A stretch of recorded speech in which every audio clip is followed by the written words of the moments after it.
Bueno, en primer lugar, agradecerles que hayan venido, ¿no? A pesar de todo. Y todos sabemos que nos fuimos con todo, ¿no? Eh, este, el día de hoy tenemos dos invitados que, bueno, ellos están por otras actividades, pero quisimos aprovechar la instancia de que estuvieran aquí para levantar esta instancia. El nombre de esto no es Lengua y Autonomía, experiencia vasca y experiencia euskera, que son donde provienen aquí nuestros dos invitados, Beñat y Daniel. Para contextualizar un poco, bueno, hay una demanda histórica del pueblo mapuche que más o menos se forja bastante en los años 90, que es la autonomía mapuche, el autogobierno mapuche, ¿cierto? La autodeterminación mapuche. Consigo vienen estas consignas, detrás de ahí nacen otras ideas políticas, de ahí nace la bandera que tenemos atrás, ¿cierto? La Buenufoye. Y, y hoy en estos días de estallido social que le han llamado, esta demanda te agarra un nuevo aire.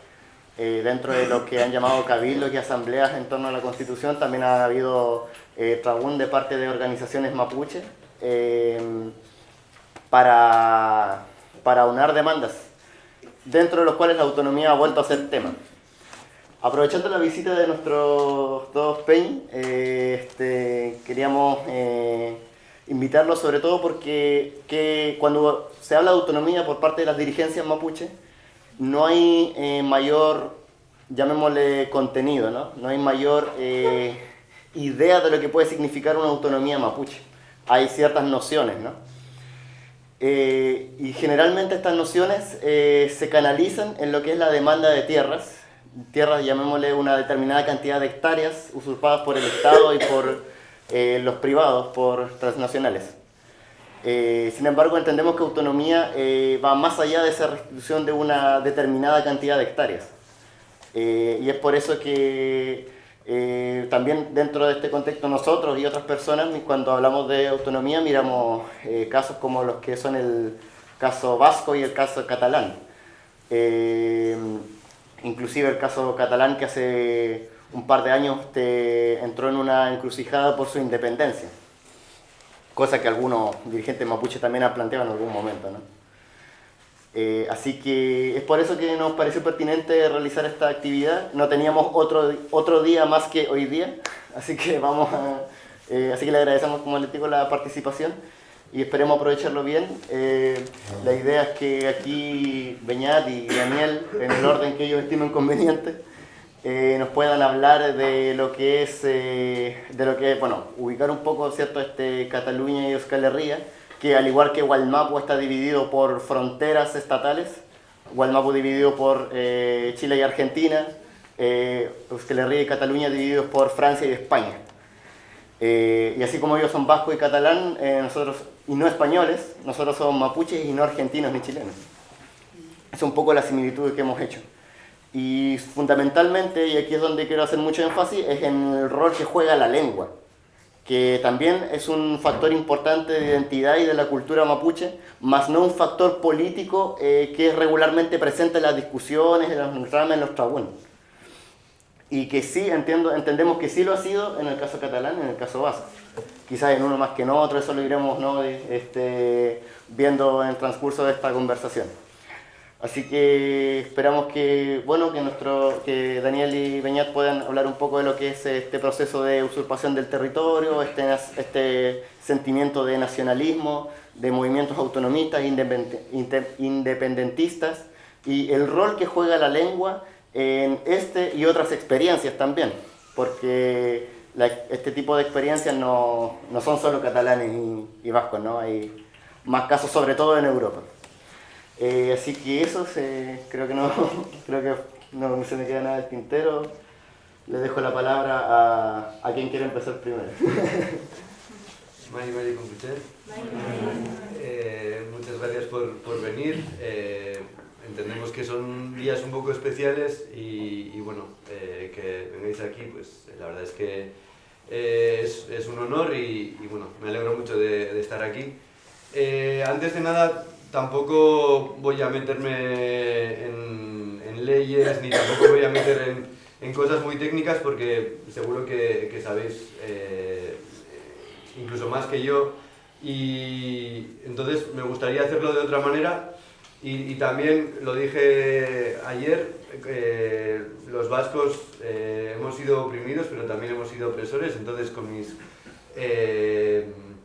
contradicciones, mis dudas y bueno, mis reservas, trataré de explicar la historia de Euskal Herria, del País Vasco, y cómo nuestra historia y nuestra autonomía se ha relacionado con el idioma.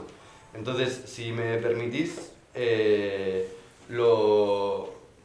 compartiré 8 anécdotas o 8 historias para entender nuestra historia y qué consecuencia ha tenido cada anécdota o cada cuento, digamos, ¿no?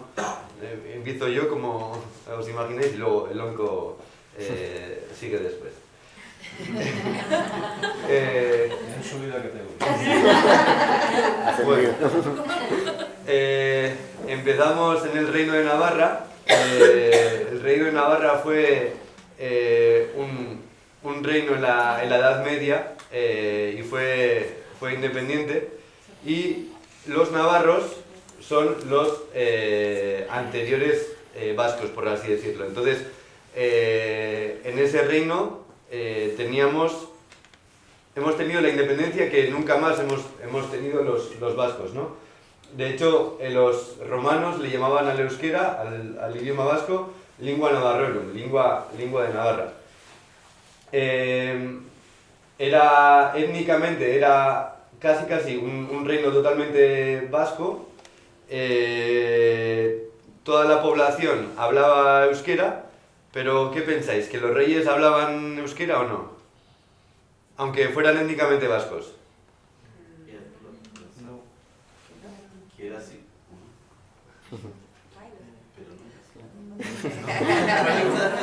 Bueno, aunque fueran vascos, en esa época también el euskera era un idioma estigmatizado, y los reyes hablaban, o bien hablaban latín o hablaban gascón, que es una variedad del occitano.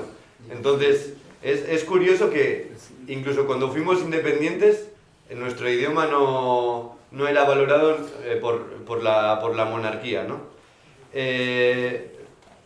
En el 1512 perdimos la independencia, Castilla nos conquistó, aunque digan que fue una fusión, pero la realidad es que nos conquistó, y ahí empezó la división entre España y Francia. La segunda historia, hay en los Pirineos, en los dos lados de los Pirineos se hablaba euskera y se hablaba un dialecto parecido, aunque fueran franceses, aunque fueran españoles de ciudadanía. Se perdió el contacto entre los dos lados de la frontera y se perdió el idioma. Entonces, todo lo hacían en euskera antes, y ahora ya no hay contacto entre los dos lados de la frontera. Entonces, esa distancia o ese poder que tiene la frontera ha hecho que nuestro idioma haya retrocedido y que nuestra cohesión nacional se haya perdido. Tercera historia. ¿Conocéis a ETA? ¿Sabéis lo que es ETA? ¿Sí? Fue digamos que surgió como banda armada para luchar contra el franquismo, porque el franquismo reprimía muy fuertemente España en general y las naciones dentro de España, y uno de los objetivos de ETA era revitalizar, o por lo menos intentar que el euskera no desapareciese. Con los años, ETA pasó de ser una banda armada a un grupo terrorista, catalogado así y visto así por mucha gente, o la mayoría de la gente. ¿Y qué pasó? Que el euskera pasó a ser el idioma del pueblo a ser el idioma de los terroristas, cosa que igual os suena también. Cuarta historia. Franco muere y después de unos años empieza la transición democrática, empieza la democracia. Nadie sabía cuántos hablantes de euskera había, pero como teníamos autonomía, sabía la gente que el euskera iba a ser cooficial en el País Vasco. Y Txiki Benegas, que fue un político socialista español, les dijo a los políticos nacionalistas: pero en los primeros años nos daréis 10 años para aprender euskera y poder quedarnos en el País Vasco, ¿no? Nos daréis 10 años de ventaja para poder quedarnos en esta tierra. Porque Txiki Benegas se pensaba que después del comienzo de la democracia todo el mundo hablaba euskera y que los euskaldunes, que los vascoparlantes, se harían con la hegemonía del País Vasco. ¿Qué pasó? Que se dieron cuenta que solamente el 20% de la población hablaba euskera y entonces los castellanoparlantes dijeron: esto está ganado, y nunca más se preocuparon de aprender euskera. Hay una cita de Chomsky que dice: las cuestiones de lengua son cuestiones de poder, y aquí pasa exactamente lo mismo, ¿no? Se pensaban que teníamos el poder y cuando vieron que no teníamos poder, porque éramos el 20%, dijeron: ya está, el euskera no es un peligro para España. Quinta historia, el Partido Nacionalista Vasco, que es el partido más viejo del País Vasco, tiene más de 100 años de historia, fue el creador del nacionalismo vasco, por así decirlo, y siempre ha intentado crear una identidad propia del País Vasco, sin que el euskera sea lo más importante, sin que sea lo fundamental. El Partido Nacionalista Vasco ha sido el partido que ha gobernado casi exclusivamente en una parte del País Vasco. ¿Y qué pasa? Que después de 40 años de autonomía, y aunque tengamos protegidos por ley muchos derechos lingüísticos, esos derechos lingüísticos no se pueden ejercer porque o el Tribunal Constitucional español lo tumba, o en la práctica tenemos dificultades para hablar euskera en el día a día. Entonces, ¿qué quiero decir con esto? Que aunque hemos tenido autonomía y aunque haya un partido nacionalista en el poder, eso no nos ha servido para conseguir grandes cosas, aunque sí que el euskera ha mejorado mucho. No estoy diciendo que no se haya conseguido nada, pero que con el Partido Nacionalista Vasco no hemos avanzado todo lo que hemos podido avanzar. No sé si sabéis la metáfora de los Oreo. ¿Sabéis qué son los Oreo? ¿Las galletas Oreo? ¿Sí? Claro. ¿Cómo son aquí? Hay una marca que se llama Tritón. Tritón. Pues Tritón, que son negros por fuera y blancos por dentro, ¿no? Y en el País Vasco llamamos al Partido Nacionalista Vasco el Partido Oreo, porque por fuera son vascos, pero por dentro no hacen nada.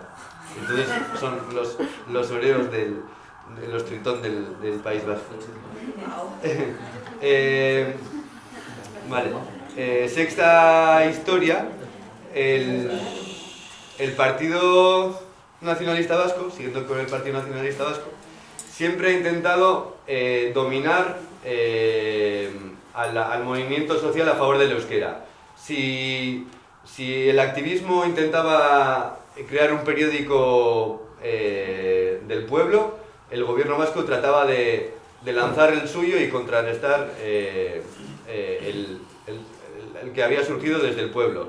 Si el pueblo vasco creaba un mecanismo para los derechos lingüísticos y para denunciar los abusos de los derechos lingüísticos, el gobierno vasco hacía lo mismo.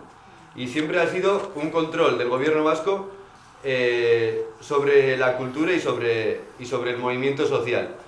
Pero los últimos años está cambiando y el año pasado organizaron Euskara al Día por primera vez en colaboración entre las instituciones, y las asociaciones. Y Euskaraldia es 11 días hablando en euskera las 24 horas. Participaron 400.000 personas y fue un evento muy efectivo y muy potente, y que si no hubiera habido una colaboración entre instituciones y el pueblo, difícilmente hubiera salido.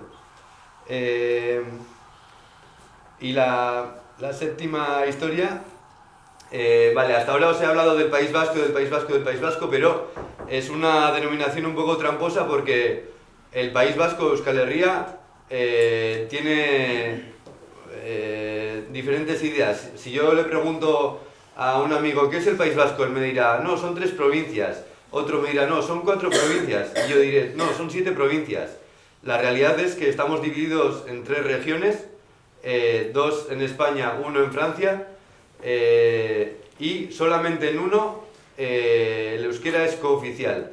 En el otro es solamente en el norte, y en la parte francesa no es oficial. ¿Qué es lo que pasa? Que en el pueblo de mi madre el 95% habla en euskera, pero en el sur de Navarra el 3% habla euskera. Entonces, el Partido Nacionalista de Izquierdas, el independentista, reclamaba Euskal Herria en euskaraz, que significa el País Vasco vascoparlante. Pero claro, en estos momentos eso es imposible, porque hay mucha gente que no está nada de acuerdo con el euskera y ven el euskera como factor, no sé, como factor de discordia, ¿no? Entonces, viendo la situación, la izquierda independentista ha empezado con una propuesta confederal, dándole voz a las distintas regiones y admitiendo por primera vez que el País Vasco no será monolingüe y que tendría que ser multilingüe, y que tendrá, si conseguimos la independencia, como idiomas oficiales el euskera, el castellano, el francés, mínimo.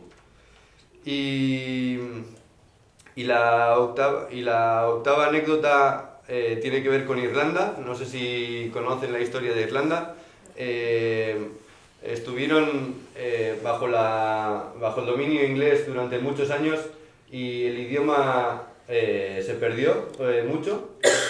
Y cuando consiguieron la independencia pensaron, revitalizamos el idioma en 0, enseguida, pero la realidad es que han pasado 80 años y es una lengua minoritaria dentro de la sociedad. ¿Eso qué quiere decir? Que ni la autonomía trae la revitalización ni que la independencia trae la revitalización. Y la otra parte de la historia es, y bueno, esto se lo robo un poco a Daniel, que en las Islas Baleares, que son unas islas en el Mediterráneo donde hablan catalán, hay mucha gente que se siente muy española, pero que habla catalán. Entonces, eso quiere decir que hablar una lengua minorizada tampoco te hace nacionalista o tampoco te hace independentista. Y como conclusiones, el nacionalismo no tiene por qué traer la revitalización ni el independentismo, sino que depende mucho del proyecto nacional o el proyecto filosófico que tengas y la identidad que quieras crear y la importancia que le des al idioma, a la lengua minorizada en ese proyecto nacional o en ese proyecto autonómico o el que quieras. Y que en cualquier caso necesitamos poder y no solamente los mapuches, sino los hablantes de mapuzungún o los vascoparlantes, y una vez llegados al poder es cuando tenemos que conseguir que el euskera, que el catalán, que el mapuzungún sean vistos como prioridad, porque si no difícilmente por voluntad propia va a llegar a ser una prioridad, como nos lo ha demostrado la historia en tantos contextos diferentes. Y hablando un poco sobre las fronteras, y con esto termino, claro, hay vascos de España y vascos de Francia, ¿no? Y parece que ellos son franceses, igual hablamos con alguno de la parte francesa y sí, porque vosotros en Francia, ¿cómo lo hacéis? Y te responden, que no somos franceses, somos vascos como vosotros, ¿no?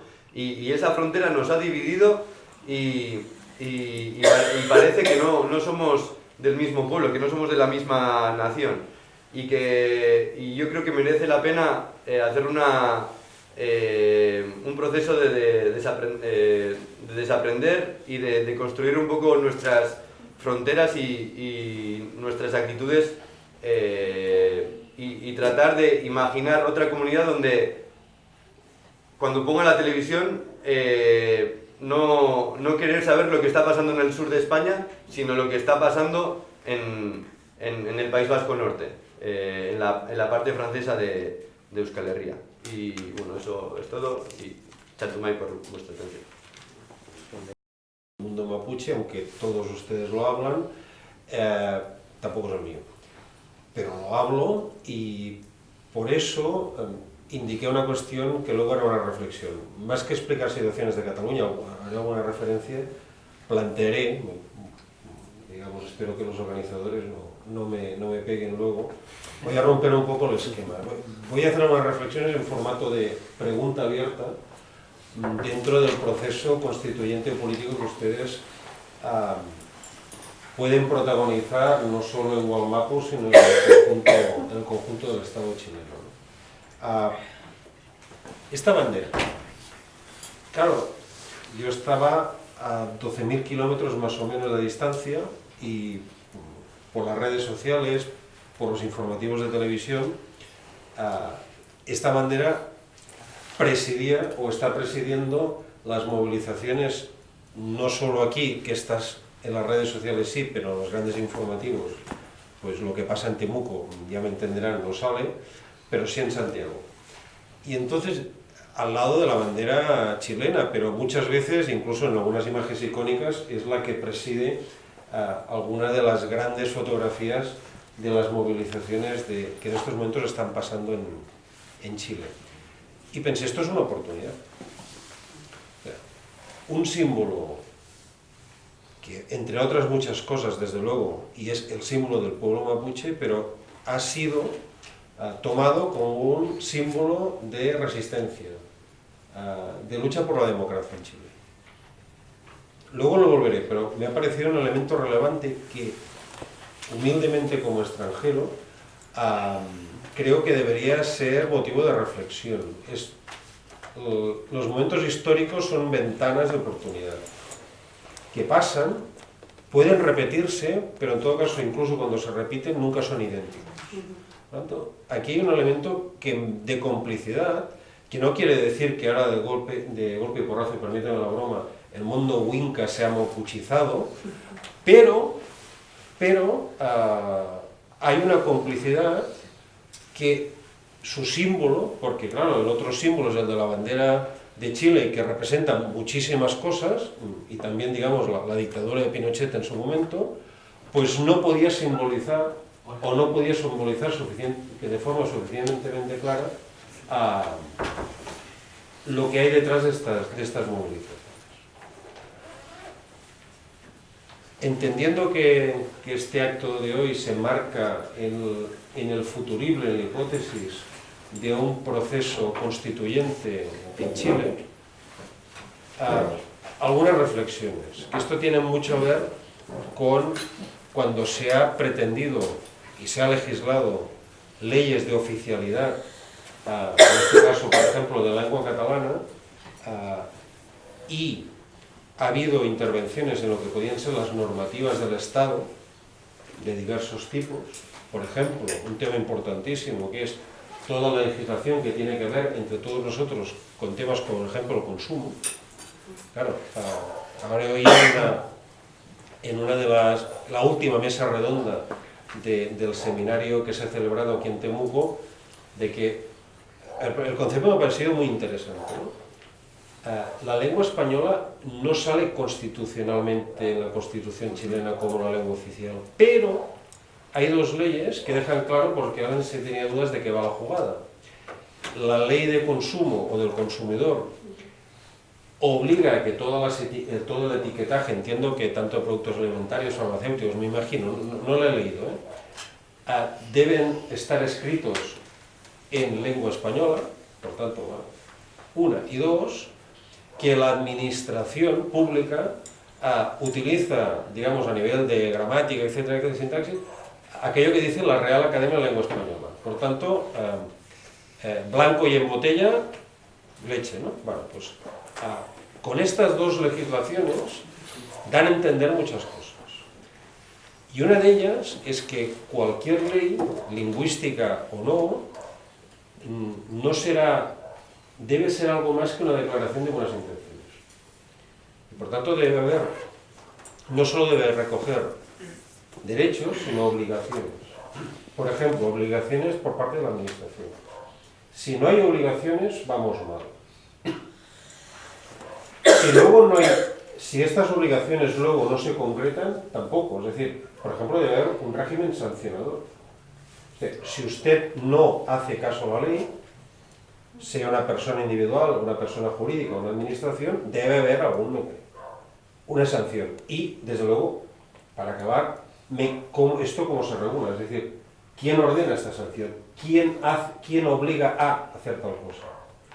Si no hay toda esta estructura, y en caso de que estamos hablando de legislaciones que deben, con el caso lingüístico, impulsar hacia adelante, no hay mecanismos de financiación claramente regulados y organismos que o específicamente o de forma colectiva deben poner en marcha aquello que dice la ley, volvemos al principio, volvemos a leyes que se transforman en declaraciones de buenas intenciones.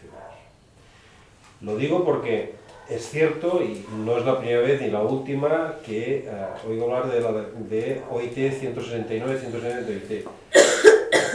Sí que los estados están obligados, cuando firman estos convenios internacionales, a incorporarlos a su legislación y por tanto a transponerlos y hacerles caso, para entenderlos en términos no jurídicos, ¿no? Coloquiales. Pero si no hay detrás legislación concreta, clara en el Estado, bueno, pues ustedes van a pelear por un fantasma, porque ¿a dónde van a recurrir? Por tanto, esto me parecía una cuestión relevante. Para su reflexión. Por tanto, no sean tan prisioneros. Yo también el tema de Cataluña, cuando, ya pongo un ejemplo, ¿no? Cuando se debatió el fracasado nuevo Estatuto de Autonomía Político, hubo algún planteamiento cuando desde el Congreso de los Diputados en Madrid llegó aquello que aprobó, el texto que aprobó el Parlamento catalán, quien debía aprobar el texto definitivo que debía pasar a referéndum en Cataluña era el Congreso de los Diputados. Este es un mecanismo, he intentado resumirlo. Lo relevante es que en algunos momentos se planteó la trampa de condenar el esfuerzo de los negociadores catalanes en Madrid a defender el tema de que en el preámbulo saliera de que Cataluña se define como una nación. Yo no me declaro nacionalista catalán, yo soy catalán, que es otra historia. Como catalán, este tema a mí no me interesaba nada. O sea, a mí que me reconozcan, esto no me interesa. Lo digo para que no caigan en reflexión, en algunas trampas de, bueno, Chile se va a reconocer como plurinacional. Si el pueblo mapuche se reautorreconoce como nación, ustedes no lo están reconociendo nada. En todo caso, que el Estado responda a la realidad plurinacional. Pero una definición de Chile como, por ejemplo, que me imagino que algunos en Santiago se romperían las vestiduras, ¿no? Qué anatema, ¿no? Qué pecado, ¿no? Pero, insisto, no sé, mi consejo, no sean tan prisioneros de algunas palabras, es decir, porque si no al final se van a quedar con el gusto de enmarcar según qué ley en la pared de sus casas, pero esto no va a tener ninguna traducción práctica, que es en definitiva lo que me imagino que cualquier lucha social pretende, no que la reconozcan no sé qué, sino que esto se ponga en marcha. Beñat ha hablado de Irlanda, no lo apuntaré. Yo he tenido la oportunidad, pocos días, de conocer una realidad mucho más al norte de aquí, pero también había allá, en América, que es el pueblo Guna, al sur de Panamá. Constitucionalmente, ellos de hecho, de facto, tienen un reconocimiento que se acercaría bastante a una realidad no federal, confederal dentro de Panamá. Porque en su territorio, teóricamente, mandan ellos, el Congreso General Guna. Pero hay un problema. ¿Y cómo se paga la fiesta? Que decimos en Cataluña. Es decir, ¿cómo se financia el funcionamiento, por tanto, que el pueblo Guna sea autosustentable en la necesidad de un crecimiento económico para dar bienestar a todos sus ciudadanos y ciudadanas? Bueno, el resultado es que los niños y las niñas gunas, que sí que se pueden escolarizar en sus comunidades, cuando tienen que pasar al bachillerato o estudios superiores, deben marchar. Y como no hay plata, al final se produce una emigración a Panama City del niño, la niña y la madre. ¿Por qué la madre? Porque la madre debe garantizar de dónde sale la plata para que el niño o la niña tenga estudios. Y esta emigración, que rompe la familia y muchas otras cosas, permíteme la broma, esto supone a veces de que el hombre finalmente se pone a trabajar en alguna cosa, porque ya no hay la mujer, permítame la broma, pero, en fin, ahí queda dicho. Esto, permítame la expresión, a décadas vista, esto es no futuro para el pueblo guna. Eso sí, van a teóricamente ceder su terreno, lo cual al final van a tener que unas presiones tremendas por parte de las multinacionales que por 4 dineros les van a acabar controlando un territorio. Por tanto, cuidado con todo esto, es decir, una autonomía, efectivamente, como antes se comentaba, se tiene que plantear muy en serio. Otra reflexión, ya que se habla del tema de la autonomía, ¿no? Insisto, yo no voy a dar lecciones a ustedes para nada. Ustedes son los expertos en su país, en su territorio, y cómo van a hacer las cosas. Pero el tema de la autonomía, claro, la situación de Irlanda, vuelvo solo un momento, claro, en Irlanda, ¿qué había irlandeses? Permítanme el juego de palabras. Aquí, el pueblo mapuche es minoría demográfica en el territorio, en la 9ª región. Es correcto, ¿no? Por tanto, en una autonomía que de entrada no suena mal, es decir, que el centro decisorio sea el más próximo posible a la población, esto de entrada es un concepto democráticamente que suena muy bien, pero esto luego cómo se come, es decir, si ustedes más o menos son el 30%, como mapuches, depende qué planteamientos políticos hay detrás de la autonomía, van a ustedes ser el grupo minoritario permanente en el Parlamento autonómico o no sé qué mapuche. Lo dejo aquí, un elemento de todo el mundo conocido en aquella época, que básicamente quería decir Europa, África y Asia, y especialmente en los últimos 20 años de América. Por tanto, permítame la broma, somos la ONU, en un territorio bastante pequeño. Cualquier reflexión lingüística se tiene que basar no en lo que tú desearías, sino en tu realidad concreta. Por tanto, si ustedes quieren situar el tema lingüístico como un elemento importante, relevante, y creo que puede serlo, porque las lenguas te definen rápidamente. Porque si se basa todo en el tema de rasgos étnicos, esto es una batalla que primero suena mal y acaba peor. Si el planteamiento político en el buen sentido de la palabra, no estoy hablando de partidos, sino político en el sentido de cómo hacer las cosas colectivamente, es que el conjunto de ciudadanos y ciudadanas en el territorio mapuche, digamos, tengan un proyecto colectivo conjunto, en el cual, lógicamente, el mundo mapuche no se tiene que sentir cómodo, sino que debería poder ser el protagonista. Detrás de la lengua tienen que introducirse valores. En nuestro caso, modestamente, y lo hemos conseguido al 100%, por tanto, pero no les voy a hablar de nuestros problemas porque nos vamos a poner a llorar todos y no es plan.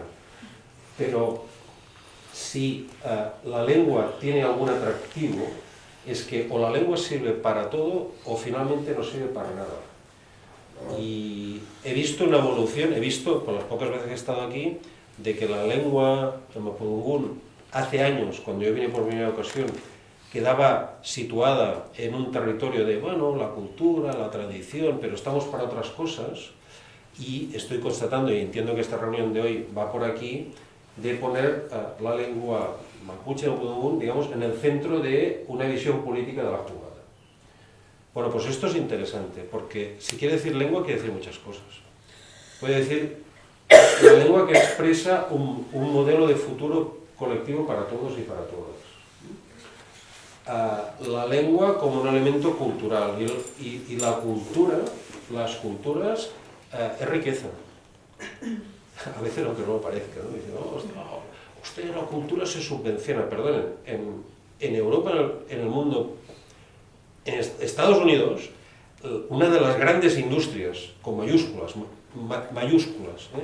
de miles de millones de dólares, se llama el entertainment, su expansión de productos culturales, cinematográficos, audiovisuales.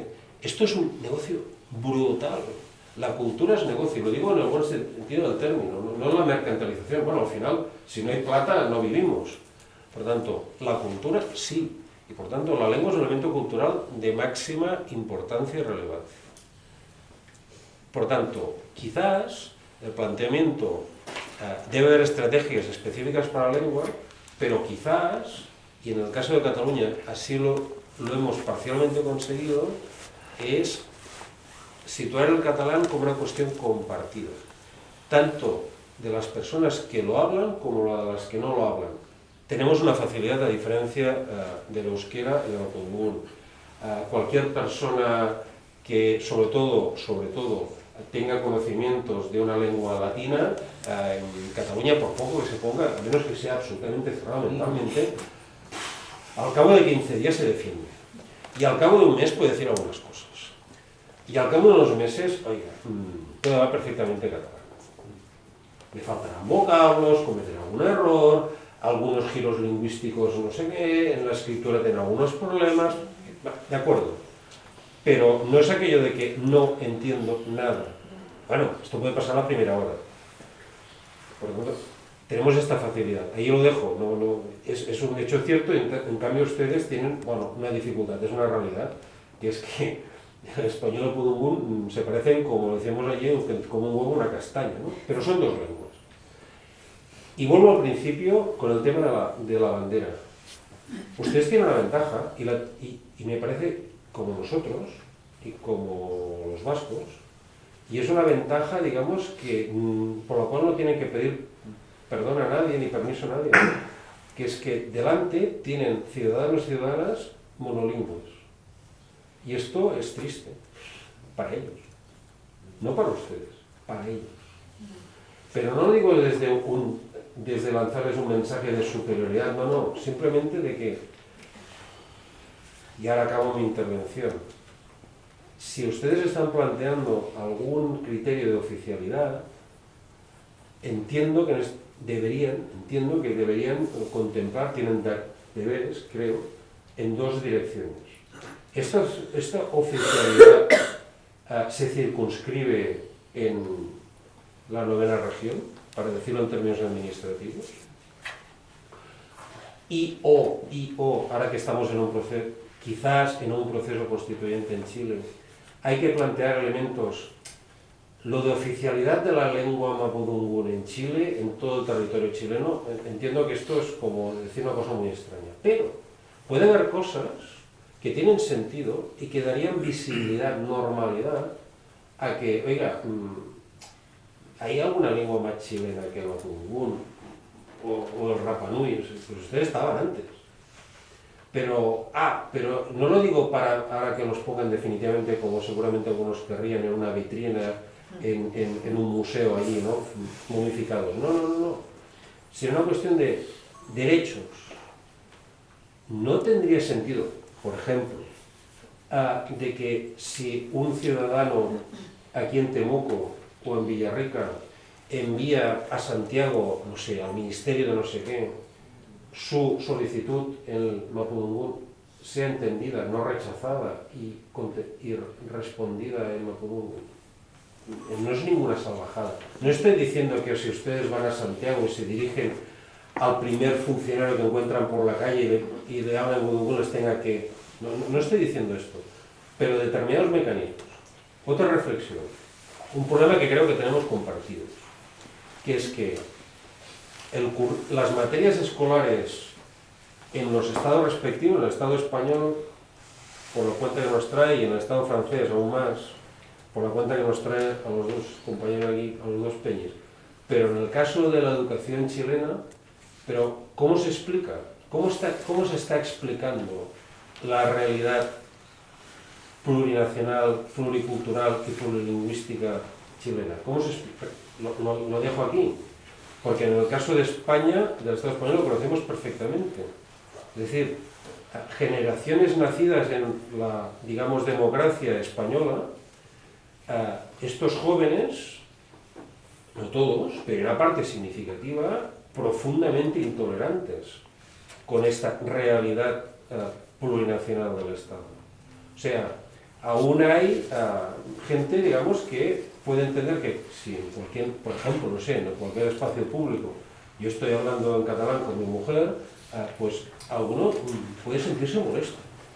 Porque, claro, que falta de educación. Porque estamos en España y en España se habla español. Estos cambios culturales son complejos. Por lo tanto, en esta línea de que de forma imperfecta en el País Vasco y en Cataluña, en países catalanes, en fin, estamos intentando trabajar ¿qué es? Los elementos de oficialidad entre ciudadanía y organizaciones y administraciones. El tema de la educación, que ha sido un tema muy relevante de estas jornadas en las cuales algunos de ustedes han participado. Y el tema de medios de comunicación, última reflexión rápida. Bueno, la televisión pública chilena es monolingüe, ¿no? No vamos bien. El que no sé si sería demasiado bueno, porque la condena de una lengua, como ustedes saben, es cuando ésta se folcloriza.